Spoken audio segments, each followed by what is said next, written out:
Assalamualaikum warahmatullahi wabarakatuh. Bismillah, alhamdulillahi rabbil alamin. Wassalatu wassalamu ala ashrafil anbiya'i wal mursalin wa ala alihi wa ashabihi ajma'in. Amma ba'd. Qala Allah ta'ala fil Qur'anil Karim, a'udzu billahi samiil 'alim minasy syaithanir rajim. Inna dina indallahil Islam.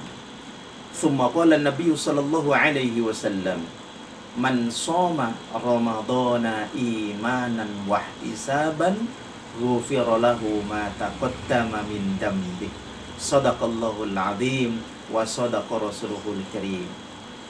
Para pemirsa yang dirahmati Allah Subhanahu wa taala, alhamdulillah kita semua masih diberikan kekuatan dan panjang umur oleh Allah Subhanahu wa taala.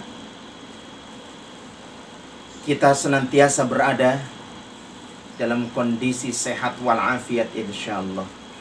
Dan kita berada di dalam kondisi dalam menunaikan rangkaian ibadah di bulan suci Ramadan ini. Kita senantiasa berharap kepada Allah Subhanahu wa taala. Mudah-mudahan kita mendapatkan sesuatu yang telah Allah janjikan bagi orang-orang yang berpuasa di bulan Ramadan, yaitu derajat takwa di sisi Allah Subhanahu wa taala. Oleh karena itu, dalam kesempatan ini untuk memanfaatkan momen Ramadan yang senantiasa penuh dengan kemuliaan-kemuliaan dan keutamaan-keutamaan, mari kita sejenak untuk merenungi tentang Al-Islam, untuk merenungi tentang sesuatu yang telah Allah tetapkan. Sebagaimana Allah firmankan di dalam surat Ali Imran ayat 19, A'udzubillahi minasyaitonir rajim. Innad dina indallahil Islam.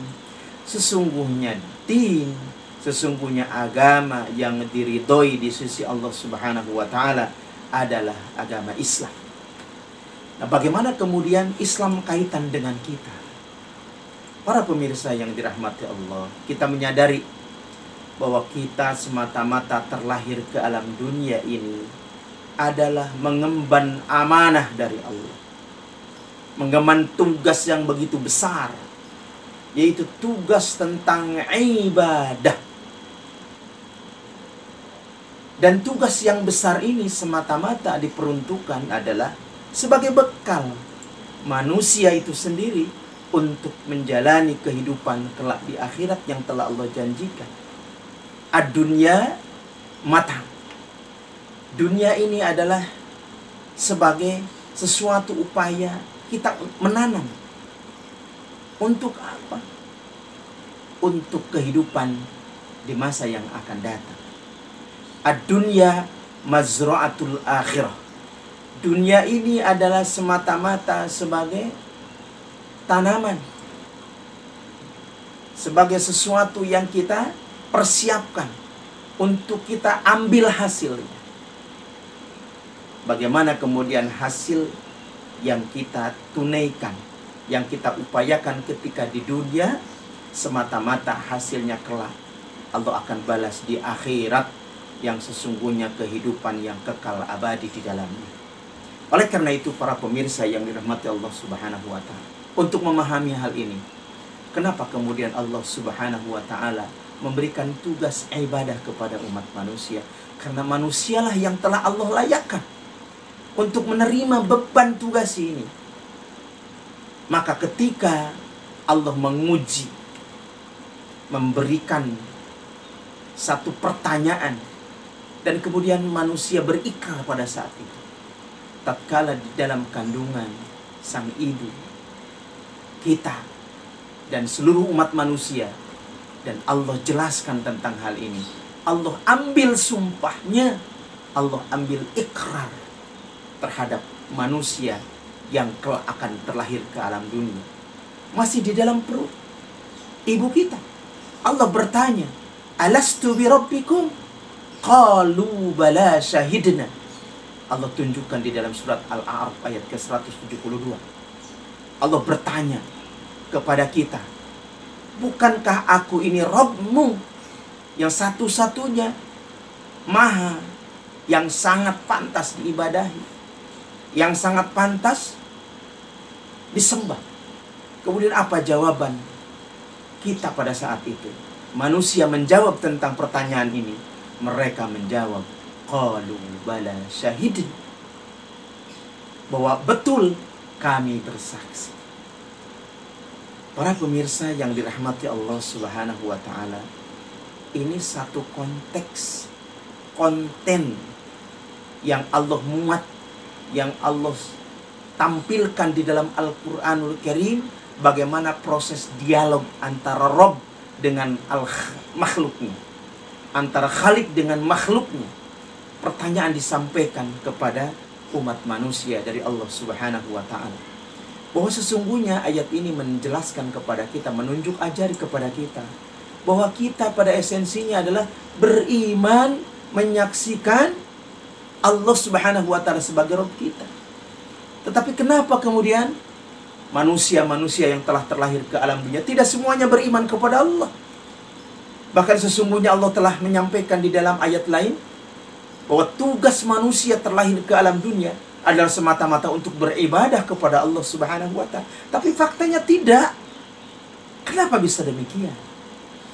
Mari kita dalami, kita selami firman-firman Allah, ayat-ayat Allah Subhanahu wa ta'ala yang menunjuk ajari kepada kita bagaimana kasih sayang Allah terhadap kita. Tidak hanya Allah menciptakan begitu saja kepada umat manusia, tetapi Allah siapkan aturan mainnya, supaya tugas yang hakiki manusia terlahir ke alam dunia ini untuk beribadah, maka manusia akan tahu bagaimana ibadah yang benar, yang sesuai dengan aturan-aturan Allah itu, sesuai dengan kriteria yang telah Allah tetapkan.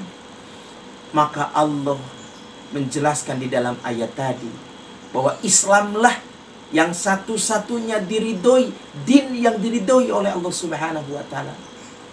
Dan kemudian kita bertanya, bagaimana ibadah kita supaya sesuai dengan dinul Islam? Apa saja yang diatur di dalam kehidupan ini, supaya kita dalam kehidupan ini, terutama dalam menjalaninya, hari-harinya, senantiasa dalam konteks ibadah kepada Allah Subhanahu wa ta'ala. Ada satu penjelasan yang sangat bagus dalam satu kitab, yaitu kitab Nizamul Islam, berkaitan tentang ini. Di dalam kitab ini disebutkan tentang makna Islam. Al-Islam huwa ad-dinul ladzi anzalahu Allahu ala sayyidina Muhammadin sallallahu alaihi wasallam litadzim. Islam mengatur tentang segala aspek kehidupan manusia. Bagaimana manusia terkategori ibadah dalam seluruh aspek kehidupannya, maka Islam mengatur seluruhnya. Sebagaimana kemudian dalam penjelasan di dalam kitab tadi berkaitan dengan al-Islam. Yang pertama yang diatur di dalam Islam adalah alaqatul insan bi khaliqihi. Hubungan manusia dengan al-Khaliq, dengan Rabbnya, dengan Allah Subhanahu wa ta'ala. Apa yang diatur oleh Islam tentang hal ini? Yang pertama adalah Islam mengatur tentang akidah. Islam mengatur tentang keterikatan manusia dengan Al-Khaliq. Maka manusia akan menyadari bahwa siapa dirinya, berasal dari manakah dirinya itu, dan yang kemudian dia akan menyadari setelah kehidupan ini usai, selanjutnya akan kemanakah. Yang kedua, hubungan manusia dengan Allah Subhanahu wa ta'ala, dengan Rabb, adalah al-ibadah, berkaitan dengan penyembahan, pengabdian dirinya kepada Allah Subhanahu wa ta'ala, kepada Al-Khaliq. Bagaimana diatur di dalam Islam. cara penyembahan yang benar itu seperti apa, pengabdian kepada Al-Khaliq, kepada Robnya itu seperti apa. Maka Islam yang mengatur di dalamnya. Yang kedua, para pemirsa yang dirahmati Allah Subhanahu wa taala, alaqatul insan binafsihi. Islam mengatur tentang hubungan manusia dengan dirinya. Apa yang diatur oleh Islam tentang hal ini? Yang pertama adalah berkaitan dengan bagaimana caranya minum, bagaimana caranya makan, apa yang boleh diminum dan dimakan. Yang ketiga adalah bagaimana cara berpakaian. Islam mengatur tentang hal ini. Dan yang keempat adalah Islam mengatur berkaitan dengan akhlak. Seluruh aspek kehidupan tentang hubungan manusia dengan dirinya, apa yang dimakan, apa yang diminum, bagaimana cara berpakaian, bagaimana cara berperilaku, di dalam akhlak dijelaskan. Islam mengatur tentang hal ini. Dan yang ketiga, para pemirsa yang dirahmati Allah Subhanahu wa taala, adalah alaqatul insan min bani ghairil insan. Islam mengatur hubungan manusia dengan sesama manusia lainnya. Apa yang diatur oleh Islam? Ada dua. Yang pertama berkaitan dengan al-muamalat, hubungan sesama manusia, kerjasama, dan hal-hal lain berkaitan dengan hubungan sesama manusia lainnya. Yang kedua adalah al-uqubat. Islam mengatur tentang punishment. Islam mengatur tentang hukum, tentang hukuman. Kenapa? Para pemirsa yang dirahmati Allah Subhanahu wa taala, Islam sangat sayang kepada umat manusia supaya segala sesuatu yang berkaitan dengan pelanggaran-pelanggaran bisa diselesaikan ketika di dunia. Maka diatur sedemikian rupa. Islam mengatur tentang hukum, tentang hukuman. Kenapa ini diatur? Sekali lagi, Allah sayang terhadap hambanya, sehingga segala sesuatu hal yang berkaitan dengan hal-hal yang berkenaan dengan pelanggaran, larangan yang dilanggar, maka harus diselesaikan ketika masih di dunia. Nah, oleh karena itu, lengkaplah sudah bagaimana tata cara Islam sebagai din yang sangat diridhoi oleh Allah Subhanahu wa taala dilaksanakan, ditunaikan, diamalkan di dalam kehidupan oleh seluruh umat manusia, karena sesungguhnya Allah menginginkan supaya umat manusia ini, wabil khusus orang-orang yang telah mengimani Allah Subhanahu wa taala, supaya selamat kelak saat dihisab di sisi Allah, semuanya dinilai baik oleh Allah Subhanahu wa taala. Mudah-mudahan penjelasan ini minimal memberikan satu semangat dan motivasi supaya kita dapat dengan semangat untuk mempelajari Islam yang lebih mendalam lagi, wabil khusus dalam praktek di dalam kehidupan sehari-hari ketika kita hidup di dunia ini.